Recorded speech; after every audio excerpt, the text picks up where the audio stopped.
I caught my very first fish. I don't know what kind of fish it was, but the very first fish I ever caught was up at Glacier National Park. In Montana? In Montana. Oh man, I was talking about something. Yes, sir. I was 6 years old. Okay. Yeah, we were up in Canada when my son caught his first fish. You can hear him all the way from But you can get some pretty good trout and stuff in some of those lakes and pretty good size. Put that other stuff in there too. My dad was trying to teach us The passcode. how to fish, and he didn't know really how to fish. How you back at? So what meeting ID did you use? Are you going to run the revolution over in Ethiopia? Now they're 200 miles from the capital. Yeah. How close are you to the capital? So how there? The trial of The rebels. Uh-huh. They're 200 miles from the capital. How far are you from the capital? 9. How far out are they? Or Yeah, well, your parents. I mean, not your parents, but your wife and child. they're in the capital. Okay. No, Now what's the capital? That's not out Addis Ababa. Okay. capital A is an apple. I have to know Small go T is a top. to Ethiopia where to go. Hopefully they won't get to the capital. Good. Hopefully not. And you sure you're not going to send on the Haile Selassie? No, I'm definitely sure. Well, you could say it, we couldn't prove. That's right. We wouldn't know the difference. I just don't want to.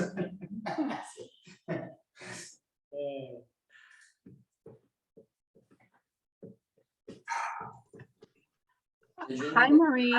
Feed America campaign? I did not know that. It's okay. Oh, hi, guys. This is one of my students, Marie.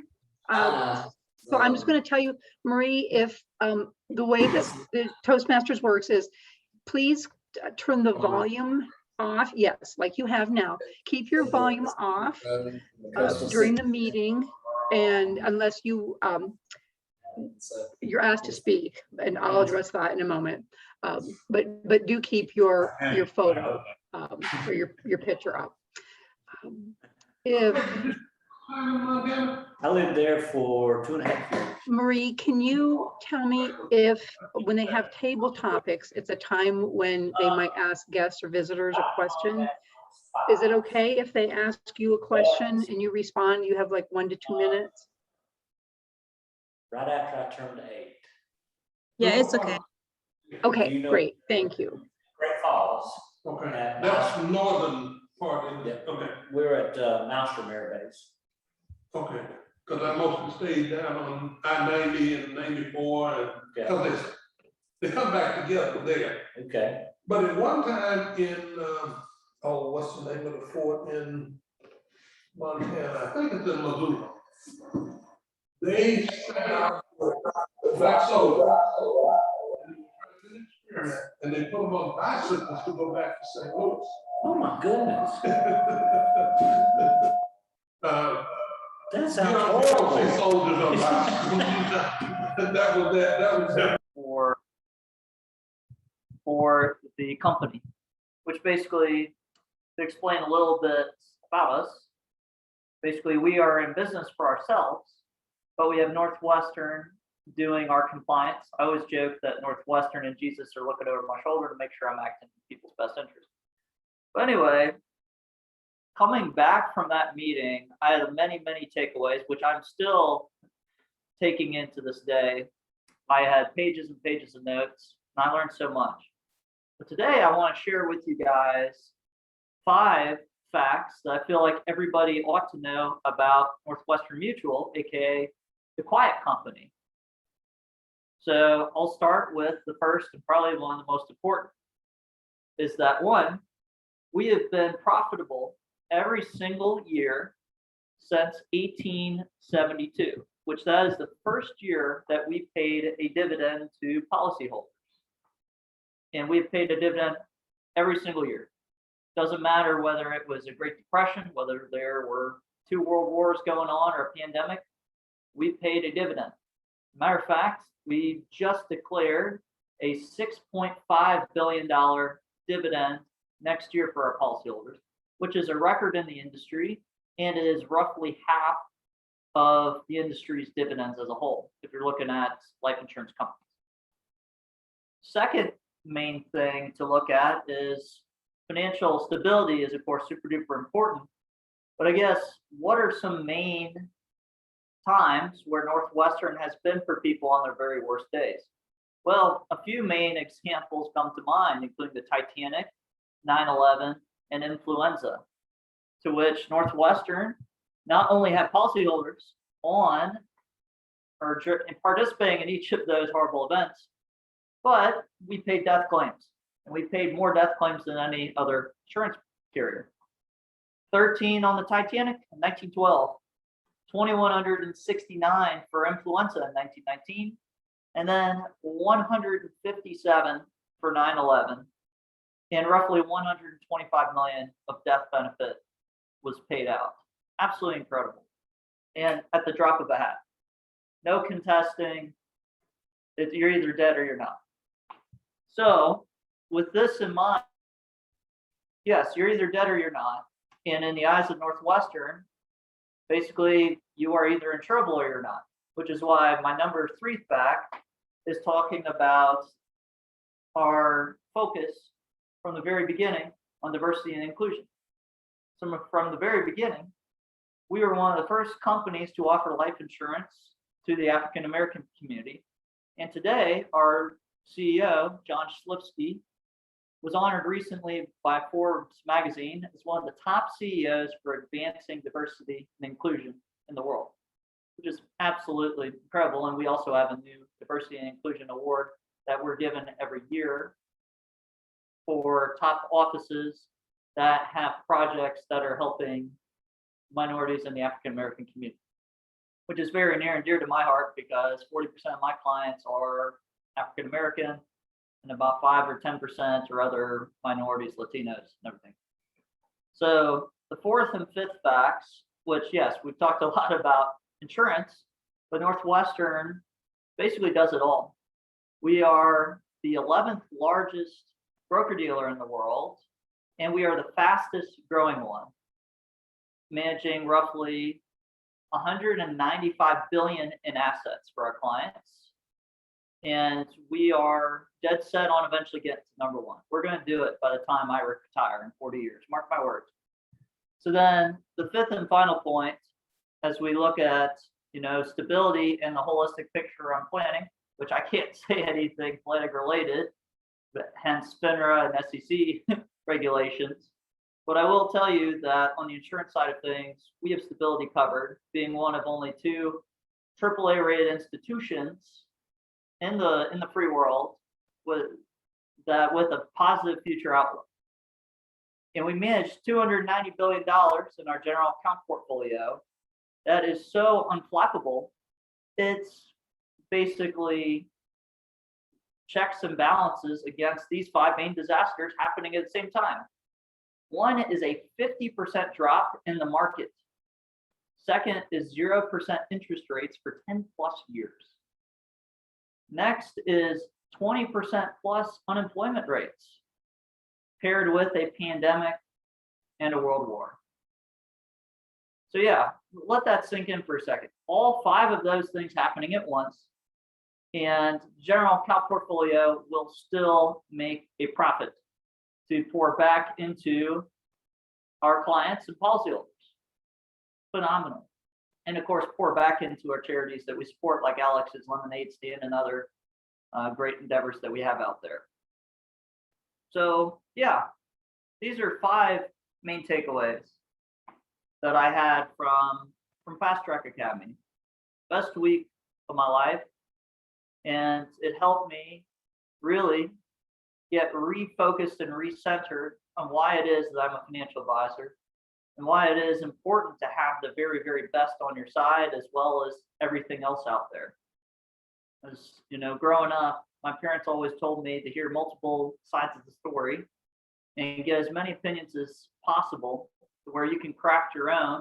And eventually, in high school, I learned that in order to write a good research paper, you needed to have good scholarly experts to cite. So with that in mind, I leave you guys with the very best and brightest, which is Northwestern Mutual, Milwaukee's best. Back to you guys.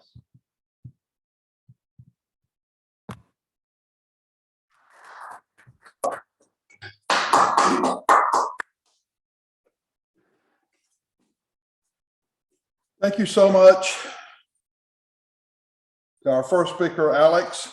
We will now take 1 minute on the clock, Mr. Timer, for everyone to write their comments to Alex about what they thought. Those in the room, if you write your comments, please take note of what you're writing and you can pass them along to him in either a text message directly to him or in an email later, so he will have your feedback.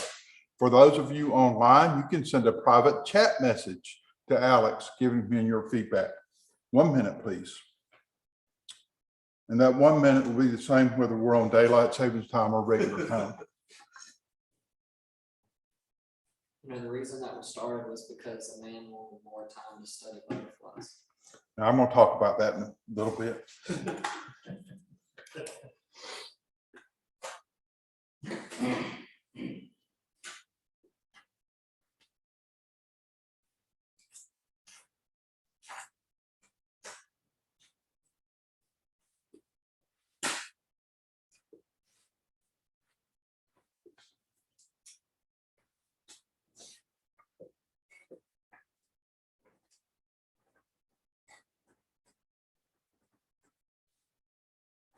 So as you're writing, don't send any inane comments to Alex.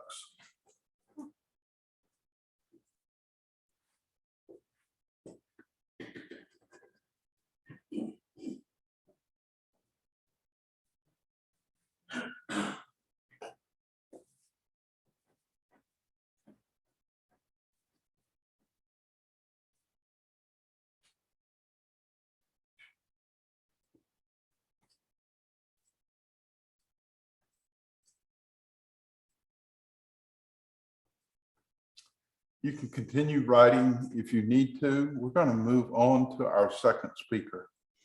Our second speaker today is working in the team collaboration path. She is in level 1 and is doing the second speech in the evaluation and feedback project. CHERYL has been a member of Toastmasters for 3.5 years. She is currently serving her second term as VP of membership for the Spartanburg Toastmasters number 1453 club. She has taught communication classes for several different colleges in the upstate for the past 15 years and is currently teaching at USC upstate. The title of her speech is Chapter 2. Help me welcome CHERYL LEDFORD.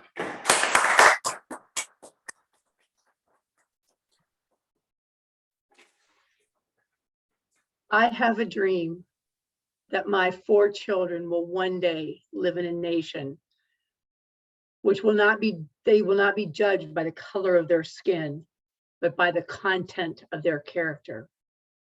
I have a dream. Mr. Toastmaster, fellow Toastmasters, and our guest Marie, those powerful words were spoken by the famous Martin Luther King Jr. on August 28, 1963. The purpose of Dr. King's speech was to encourage people to think differently than they had in the past in regards to race relations and proclaiming that all men were created equal. Now, very few of us have been blessed with such passion, intelligence, and charisma as Martin Luther King Jr. Dr. King's I Have a Dream speech will forever remain one of the most famous speeches in our history. Now, I am no Martin Luther King Jr., However, I do have a dream. I have a dream that by using my public speaking knowledge and skills and experience, I can encourage all of you. And I was hoping that more of the new members would be here tonight, that this was really focused on the new members, that you can become a more confident speaker through Toastmasters so that you can also influence, persuade, and encourage others. As most of you know, I've been teaching public speaking at the college level for the past 15 years. I've experienced the full spectrum of students during this period of time. Some students were extremely shy and inexperienced, but on the other hand, I had students at North Greenville University who had given speeches or preached sermons to hundreds of people.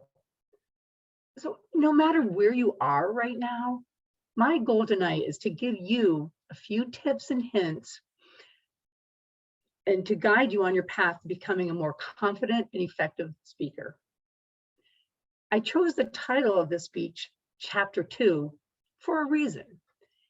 In every textbook that I've taught from, Chapter 2 always contained the key ingredients for a successful speech. When I teach the skill of public speaking, I focus on two different things: the content, what you're going to say, and the delivery, how you say it. So go ahead, open your textbooks and turn to Chapter 2 with me. Let's focus together on the delivery of your speech. The first thing I want to talk about is pronunciation. You know, pronunciation is what a word should sound like when it is spoken according to the regional rules and standards. If you mispronounce a speech, I apologize, if you mispronounce a word in your speech, you might sound like you didn't practice and you would lose your credibility. An example I use is I have my students deliver their speeches extemporaneously. Now, if I mispronounce extemporaneously and say it extemporaneously, then I've just lost my credibility as a teacher. So pronunciation is very, very important. The next skill is articulation. Articulation is the process of physically shaping the sounds that make the word by using all of the muscles in your mouth. Articulation occurs, or I apologize, articulation errors occur when you run words together or improperly shaped vowels or consonants. And it's typically with the consonants at the end of a word. An example would be poorly, I found it at the fifth floor. Okay. That's mumbling and it's not articulating the words correctly. The correct way would be, I found it at the thrift store. So that is an example of good articulation. Volume is obviously how loud or how soft your voice is when you speak.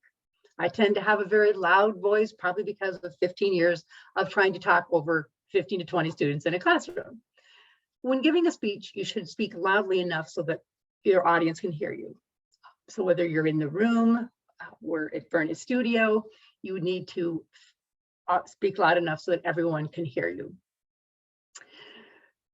Varying your volume during your speech also adds emphasis and excitement. The pitch is the highs and the lows in your voice when you speak. Lower voices tend to carry through a room more easily than higher pitched voices. So if your voice has a high pitch, you might have to work a little bit harder to increase your volume to project your voice. So I'm sure that most of you have noticed that Toastmaster John Abercrombie has that distinct voice that's in the lower range, and his voice carries so easily. The next area is rate, how fast or how slow you speak. The typical rate of speech varies by some geographic region, but if you speak too quickly, your audience is going to have trouble following you. Studies have proven that people from the north tend to speak faster at a faster rate than those in the south. So that is true. I'm an example of that. But most of us tend to speak faster when we get nervous. I see this with my students. When they're nervous, they tend to speak faster and faster, and so that the speech will get over quicker. Another area is with pauses. I know that we're counting, the grammarian is counting the pauses. And if we need a filler word, you would say such as, like, and so that's important to try to have a good transition statement so that you do not use those filler words. I realize that I'm throwing a lot of new terms at you, and I encourage you to hold on for one more minute while I share two of my favorite public speaking skills. The first skill is called alliteration.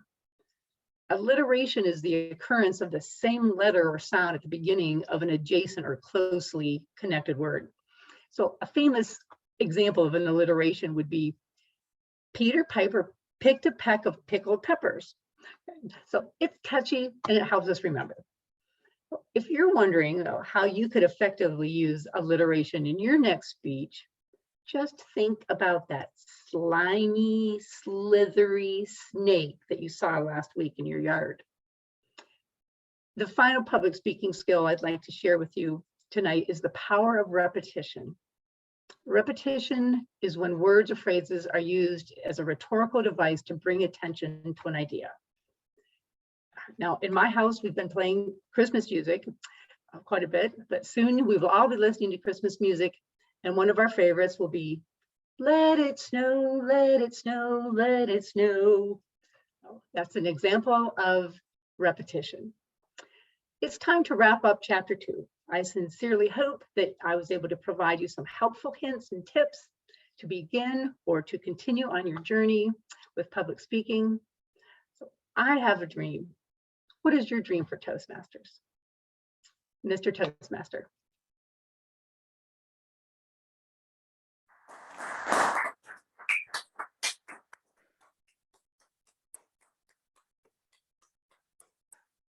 So Cheryl, if Peter Piper picked a peck of pickled peppers, where's the peck of pickled peppers Peter Piper picked? I got through that. 1 minute to write comments back to Cheryl.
Thank you, Mr. Timer. Please finish writing your comments. If you're doing so, to get them to Cheryl, those in the room. Try to send those to her via a text message or email after the meeting so she'll have them. And online, hopefully you are sending a private chat message to Cheryl to give her your feedback. That feedback is very important to us all when we speak. Let's get a timer's report for our speakers. Randy, please give us a timer's report. You can stand in place if you want to and just tell us the times for our two speakers. Okay. Alex DAHLSTROM spoke for 6 minutes and 48 seconds, and Cheryl spoke for 8 minutes and 12 seconds. Thank you very much.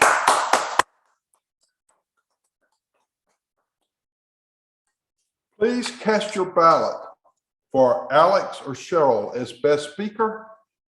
In the room, please pass those ballots to me and I will count them when I'm not standing up here again. And online, if you'll send a private chat message to Lee Holiday, I will get them off of there momentarily. So while you're passing those ballots, one way or the other. We're going to talk about what table topics is, and especially for our guests so that she understands it. Table topics is a time that we practice our impromptu speaking. It is not an inane exercise, although some people may give some inane responses, sometimes out of humor. But you get to practice giving a response on a subject that you didn't know you were going to be talking on before the question was asked. You're going to talk for 1 to 2 minutes. The green light will come on at 1 minute, the yellow light at 1 minute and 30 seconds, and the red light at 2 minutes. Then you have 30-second grace period to still qualify to be voted on for best table topics. Our very first table topics question, going along with the theme of, what is it? Can't save daylight now. I want you to imagine that you are in a debate and you've been assigned to support the continuation of daylight savings time on into future years. You have 1 to 2 minutes to make your point. Please come to the lectern and give us that debate response. Mr. Greg Allen.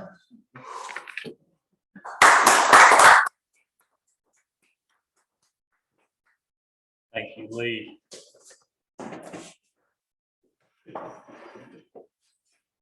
Why should we continue with daylight savings? That's a good question. I think we need to continue with it so that when the children go to the bus stop in the morning, maybe it's not pitch dark, and that would provide safety for them. Other than that, there's really no other good reason to continue with daylight savings time. I've never understood why we have it, but we do. I don't understand what it would take to do away with it. However, we're stuck with it, so we probably should make the best of it. So I hope you all agree with me that we should continue with daylight savings time. That's probably all I have to say on that matter. Thank you, Mr. Table Topics Master.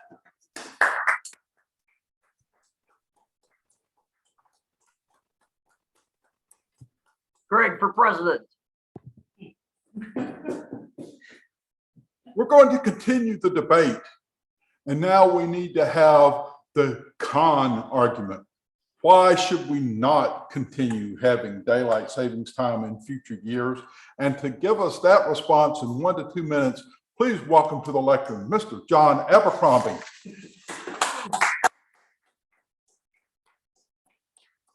Thank you, sir.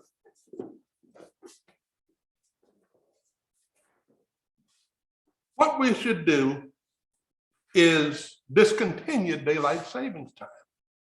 There are 2 states, Arizona and Hawaii, that do not switch because the law as it's presently written allows a state to stay on standard time and not go to daylight savings time. I think the idea is a waste, but Washington State wants to stay the same from Washington State. But Washington State wants to stay on daylight savings time. There is no provision for a state to remain. But as long as we have the system that we have, it allows a lot of confusion. I think the world ought to go on Greenwich Mean Time, which means that it's standard all around the world.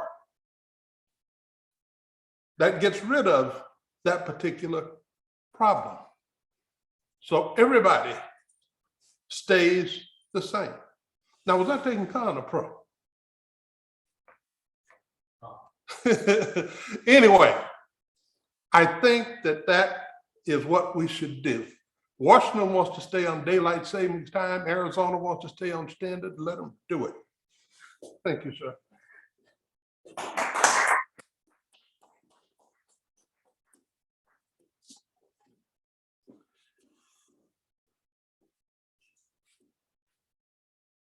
The issue has a lot of passion for some people.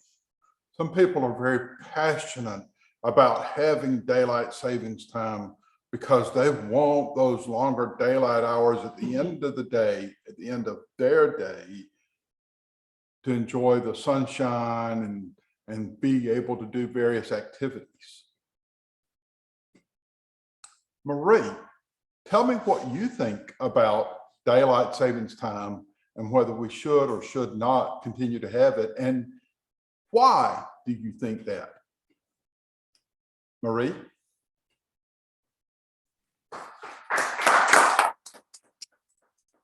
Well, I personally think that we should save daylight timing because you know, there's like more light to enjoy in the evening when we do save daylight timing. You know, you can be able to get more sleep in, you know. But yeah, that's what I think about it.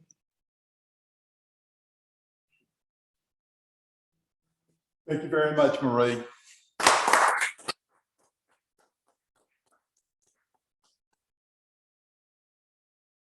So here's the deal.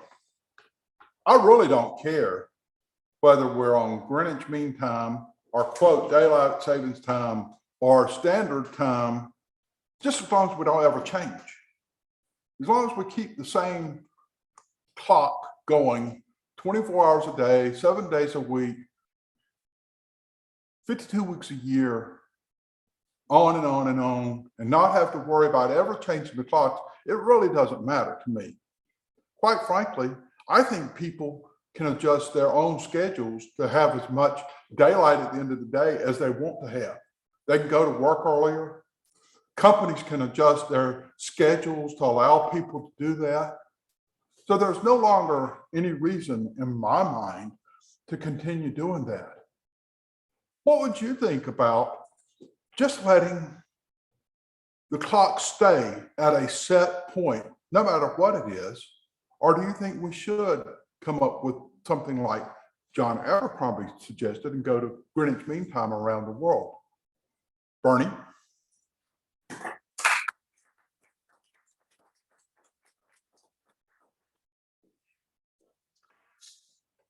Thank you, Mr. Table Topics Master.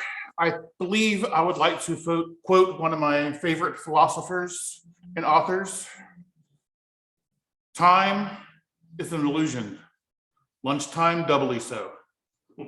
These are the words of Douglas Adams, of course, if you recognize him from Hitchhiker's Guide to the Galaxy. Of course, he is known for being a little bit on the ridiculous side, but on the ridiculous side because he's well-researched in the matter. Should we be on Greenwich Mean Time all the time? I don't think so. I think it's kind of fun to be able to have more or less consistent hours when the sun rises and sets in a certain area. After all, science-wise, if you really want to get technical about it, the sun never rises or sets, the earth turns so you can see it.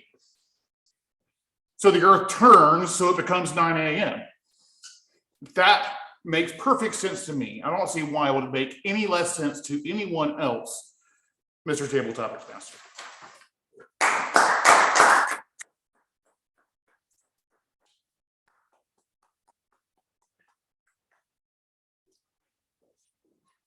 One of the things that I have found is that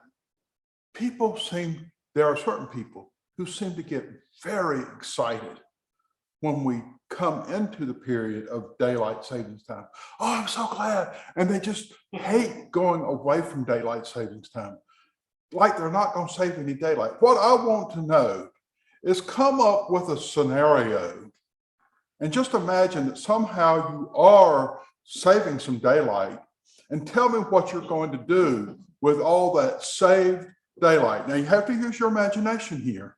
Tell me what you're going to do with all that saved daylight that we have, that you have.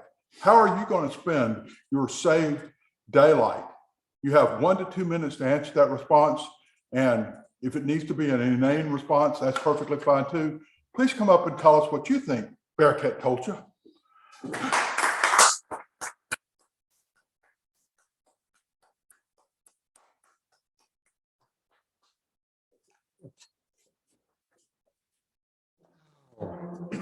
what I think about daylight savings. I experienced it when I came to the US. We don't have any daylight savings in Ethiopia. Actually, we don't have any time switch, right? We have 13 months, but we got to that because we have 12 months. Every month is 30 days. So we got 5 or 6 extra days. So we call them the 13 months. So I haven't, of course, basically, they say there is more advanced calculation to it. I just don't know about it. So basically, ignorance is a bliss, right? I just think it's a simple calculation because I don't know. But about daylight savings, I don't know what to do with the saved daylight, but I kind of enjoying the experience because it's surprising to me because I see like a 1 hour difference in Ethiopia as well. Some nights it goes dark too early and sometimes it stays, but only about an hour. But here in the US, almost 3 hours, I think. Because, for example, today, it went way too dark before 6. And sometimes it stays until 9. So I don't know what I will do, but when I have my kid, then I will go out and walk with her. Thank you.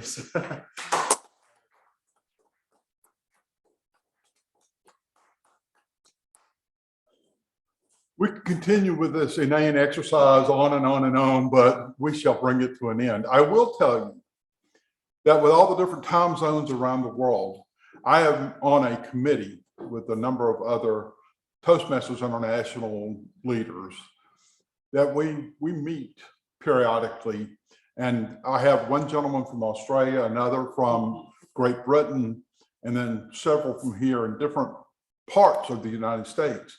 And every time we schedule a meeting, we have to think about, okay, what time is it going to be over in Great Britain? What time is it going to be in Australia? And actually, we have a meeting next week that's going to begin at midnight for our friend in Australia. But how else can we schedule the meetings when we're all scattered around like that? Somebody is going to have to be flexible on their schedule if we're going to do such things. Fortunately, this gentleman is very accommodating and good-hearted about it. Let's get a timer's report for our 5 table topic speakers from Randy Riddle, who is an awesome fill-in timer for us tonight. Randy, stand and give us some times.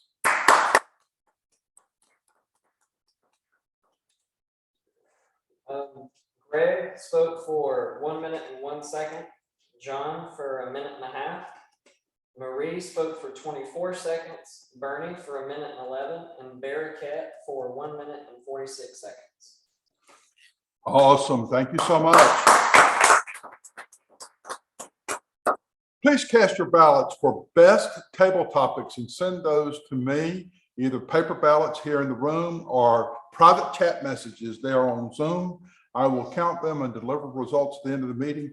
Now I get to sit down for a little while without having to pop up like a toaster every few minutes.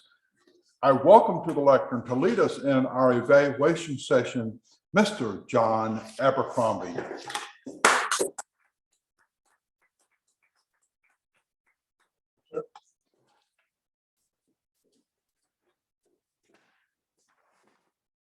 One of the best parts of Toastmasters is the fact that we do evaluations.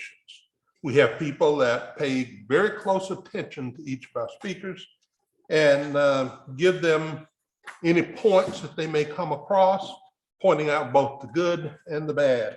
And this helps us to become more excellent. Now, on speech number 1, the person doing that evaluation will be none other than Bernie HOLLIDAY.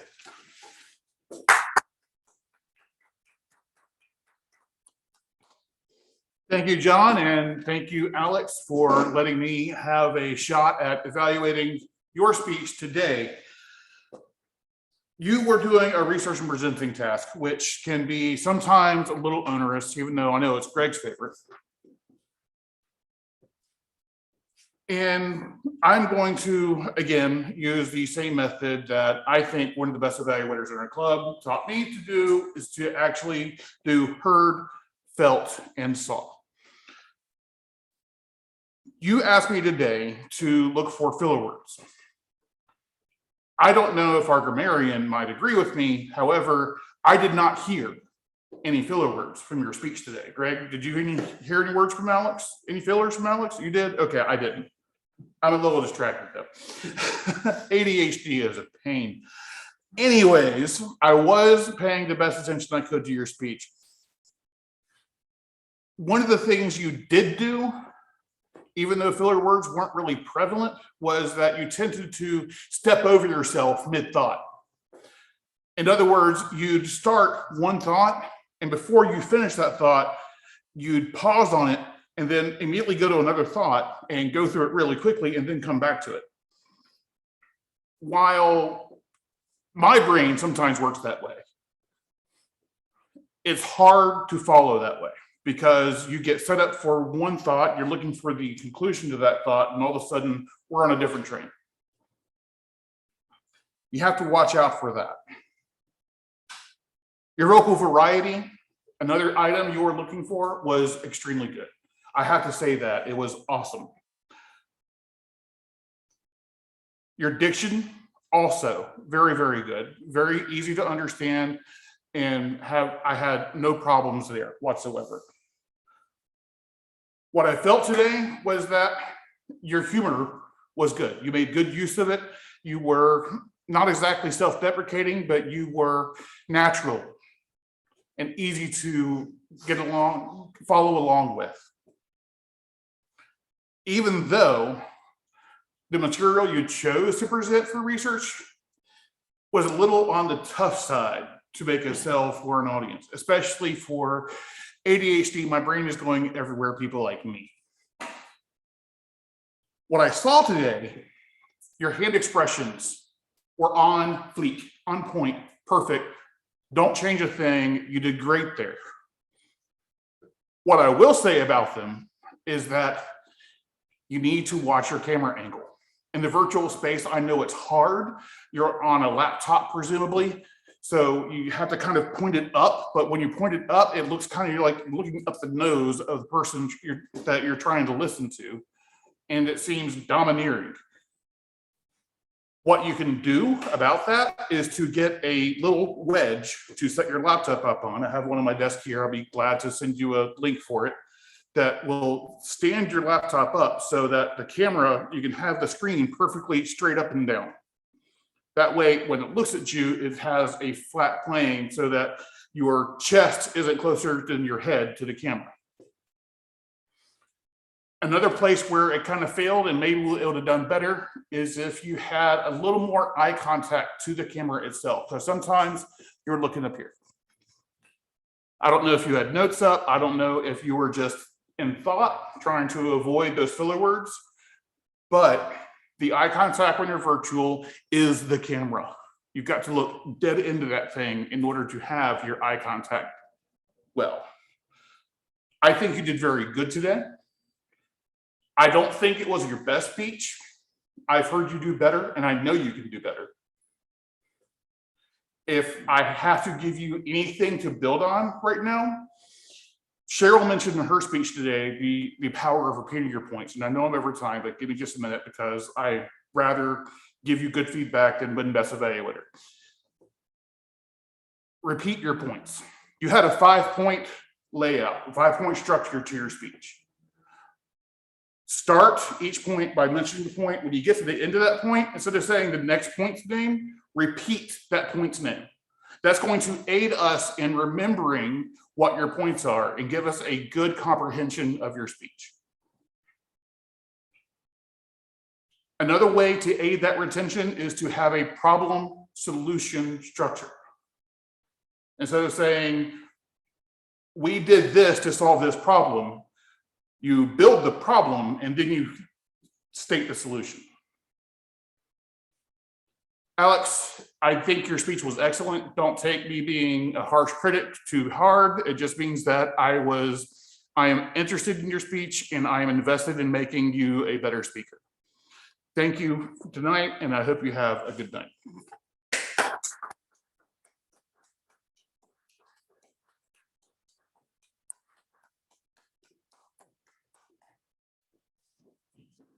Oh.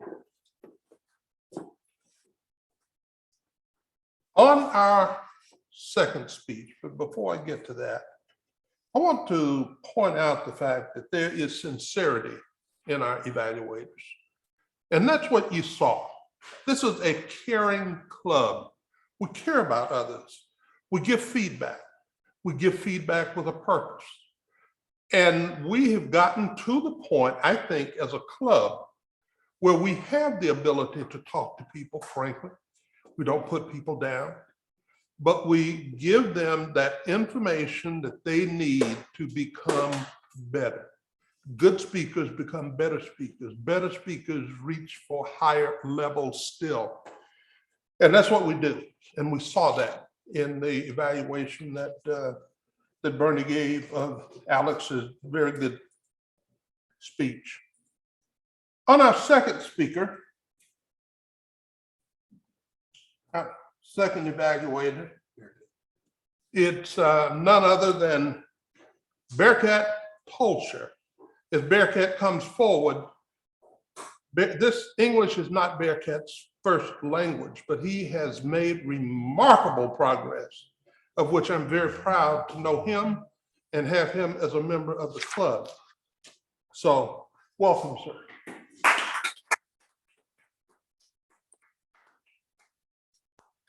Right. Fellow Toastmasters, our esteemed guest, and CHERYL, what a wonderful speech. Thank you so much for this wonderful speech. Although I started from chapter 2 without knowing chapter 1, still it's very educational. Thank you so much.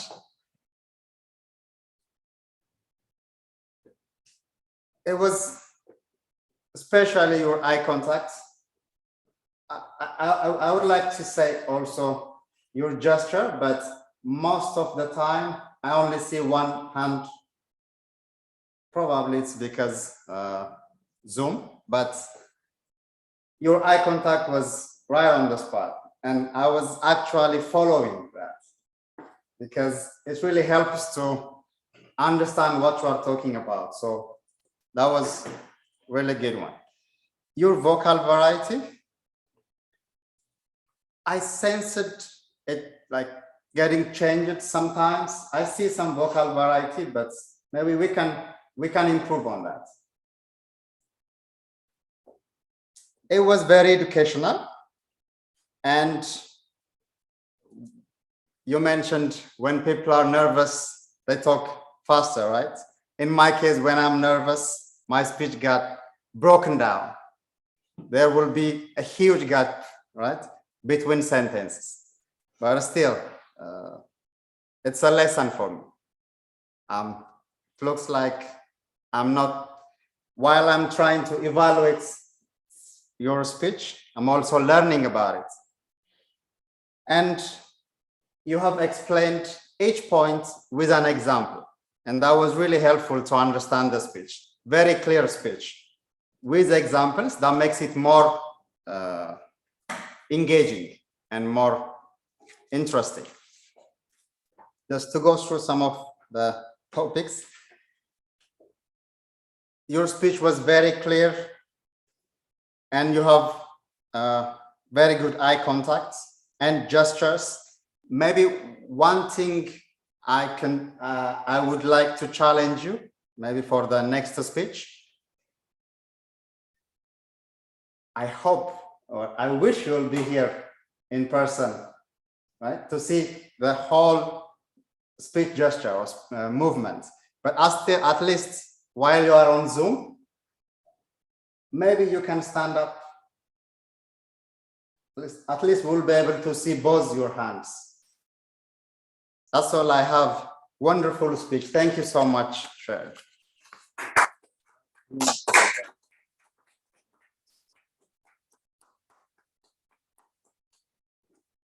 Thank you, Bearcat. We had a word of the day and we had a grammarian. So we will get the report from our grammarian about the usage of the word and any other comments that he may have observed. So with that, we will welcome again to the stage Greg Allen.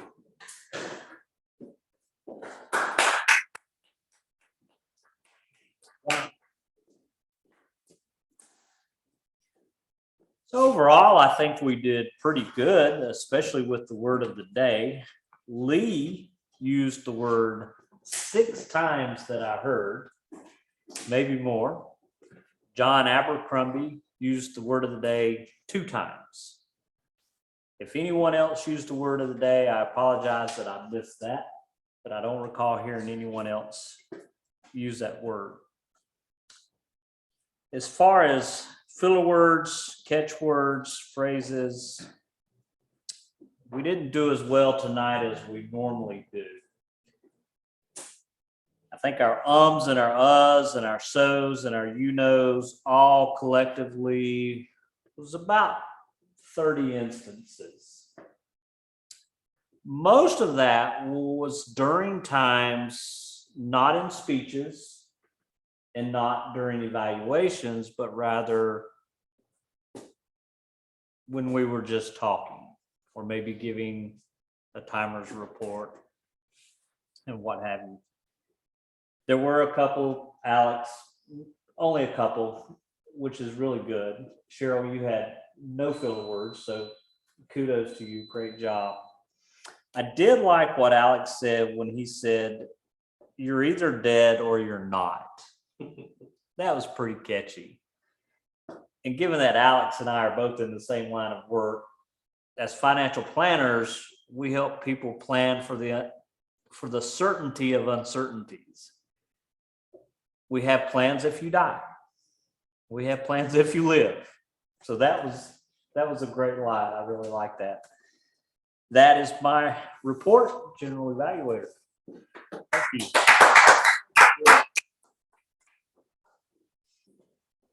Thank you, Greg, for the great report. A timer's report, please.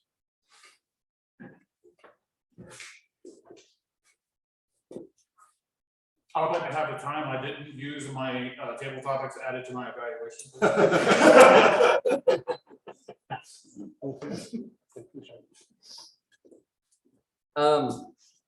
Bernie's evaluation was lasted for 5 minutes and 21 seconds, and Bearcat's lasted for 2 minutes and 55 seconds.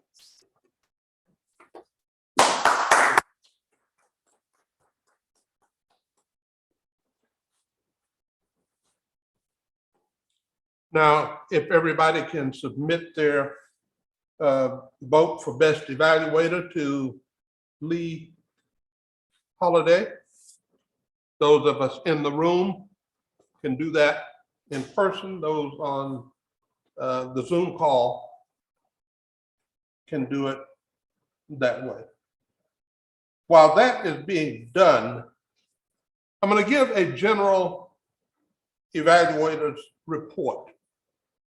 And I want to do a little word association. Focus, pinpoint. Surgeon, scalpel. The focus that each of our speakers spoke on was on point.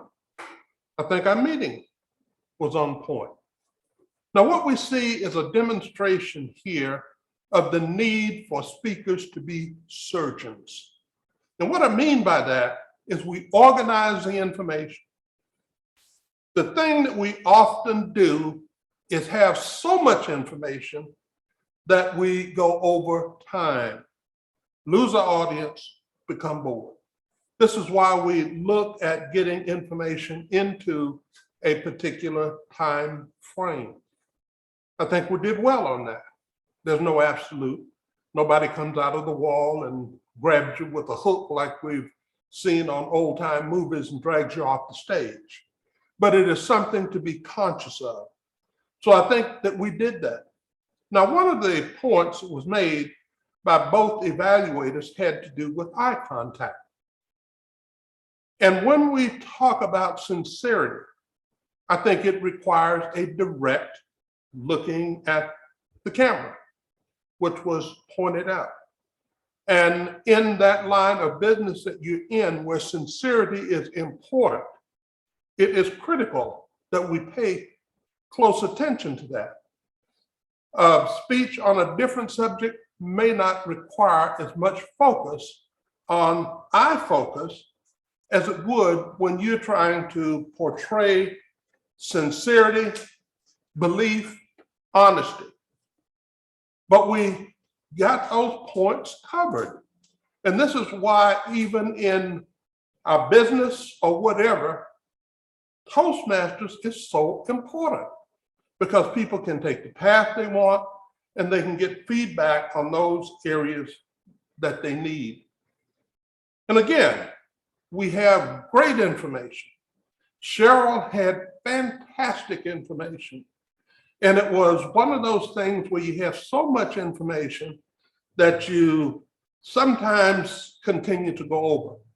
New speakers lose that focus because we have so much information that we want to impart that we haven't gotten to that skill of cutting out stuff. Sometimes we have to focus with pinpoint precision on our audience. And so this is it. Another thing that I have a question about is when we speak to someone, we normally look them in the eye. I don't know the answer to this question, but as I look into the camera, I think those people at home can see directly into my face. But if I turn to talk to them on the screen, what everybody sees even on the screen is a profile. I'm not sure the answer to that question, because we are at a point where that's what we do. We look people in the eye. But do I turn my back on the camera in order to do that? It's a question that probably may come up at some point. But I think we did an excellent job tonight. We were focused. We had pinpoint focus on what each of us were to do. And I think that each one of us learned something. Let me get the right L word up there. And when it comes to the surgery, sometimes we have to take the great work that we've done and pare it down so that it fits in the space that we have. It's like a carpenter that saws a board 2 feet 1 inch to fit in a 2-foot space. And we're going to lose. Something's going to be off caliber. Something's not going to fit. It's difficult. That work is our baby. And we don't want to cut the baby's feet off. But in order to make it fit, we've got to do something. So I think we had an excellent meeting tonight. I am thrilled at the fact that we did have a guest. That guest participated, and I hope that you will see fit to come back, because there is a lot of value to be gained by a group like this. Mr. Toastmaster.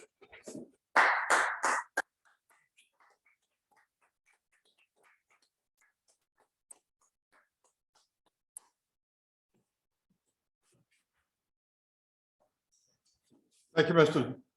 General Evaluator, fellow Toastmasters. As we get to the end of our meeting, I want to share with you an experience I had this afternoon. I had a couple of errands to run, and I was doing those errands. I finished one, went to the second errand, and I was driving back home, and I looked at my clock and realized the clock told me it was almost 5 o'clock. Well, I had an obligation to take care of before I came to Toastmasters. And that was going to take me about an hour or so. And I thought, oh my goodness, I've got to get busy taking care of this obligation. So I ran in the house, I went to my desk to take care of a couple things there I needed to do in preparation for this meeting. And I gathered my equipment together to bring with me to this meeting, my iPad, which I'm using to join the meeting so I can be on both virtually and in person. And I was headed out the door and I looked at my phone. My phone said it was 4:30.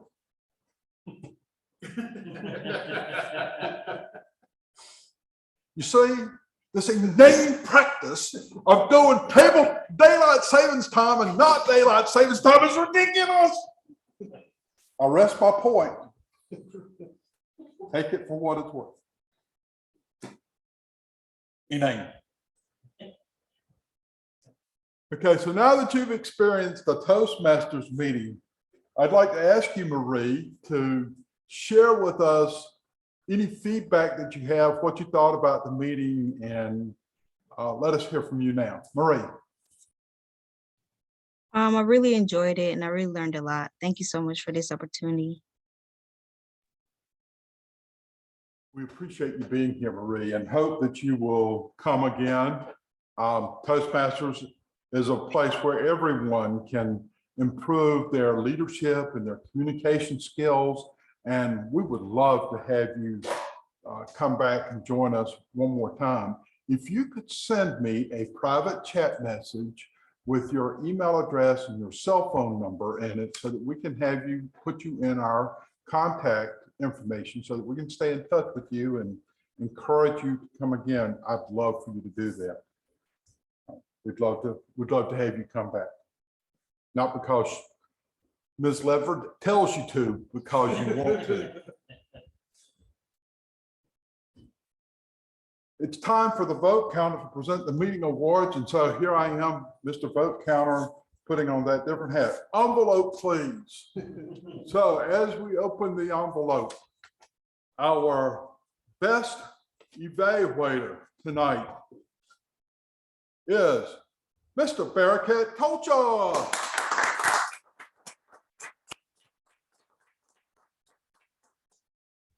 And our best speaker tonight is CHERYL LEDFORD.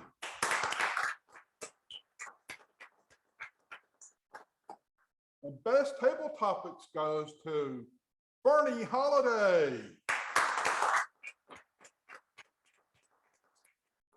Now, one of the things I'd like to do before we leave this meeting, before you sign off the screen, CHERYL, is for you to stay on and let's see if we can get you big up on the screen like Bernie so capably does when you're speaking. And I'd like for Bernie and Barakat to come up here at the end of the meeting. Let me get a photograph of the three of you so that we can present that in our club website rather than taking a picture of everybody that's here. We'll have our winners featured on our club website and possibly in other places by our Vice President of Public Relations. I believe, I'm trying to do this from memory and I don't remember for sure who our Toastmaster today is next week. Bernie, can you bring up the agenda? Do you have that handy? So we can see the sign-up sheet for the next meeting, just to remind everybody of what they're doing. And while you're doing that, let me check my calendar for one other item of interest.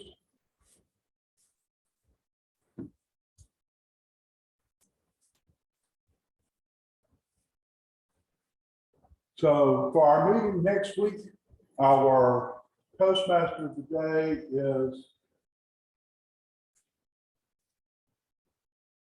Mr. DAHLSTROM. Woo-hoo! So we'll have a great meeting with Alex as Toastmaster today. Everyone, let's see who our speakers are for next week. Just out of curiosity, we scroll down. We look on here, our speakers are Andre. Hopefully he'll be here, but if not, we'll figure that out. John Frey and Greg Allen are speakers next week. So that's fabulous. Look forward to all of you being here. Oh, so Barakat has said he wants to be a speaker if somebody drops out. I say he's jumped into that spot. So we'll have our speakers one way or the other. That's great. Got that on deck speaker slot. Good going, Barakat. Thursday of this week is our Spartanburg Toastmasters Executive Committee meeting, yes, on the 11th, which is Veterans Day. Let me just make one remark. For those in our lives, people that we know who have served in our military, whether Army or Navy, Air Force, Marines, Coast Guard, whatever it might be. Let's take time to remember our veterans and thank them for their service to our country. We're certainly grateful for them protecting our liberties that we have in the great United States of America. Are there any other announcements we need to make before we adjourn? Anyone? Club officers, I'll remind you again, we'll have a Zoom meeting for our officers meeting at 8 o'clock Thursday evening. That was the time we all agreed on. For that, we'll now say our meeting is adjourned. Don't leave, Cheryl. Stay with us.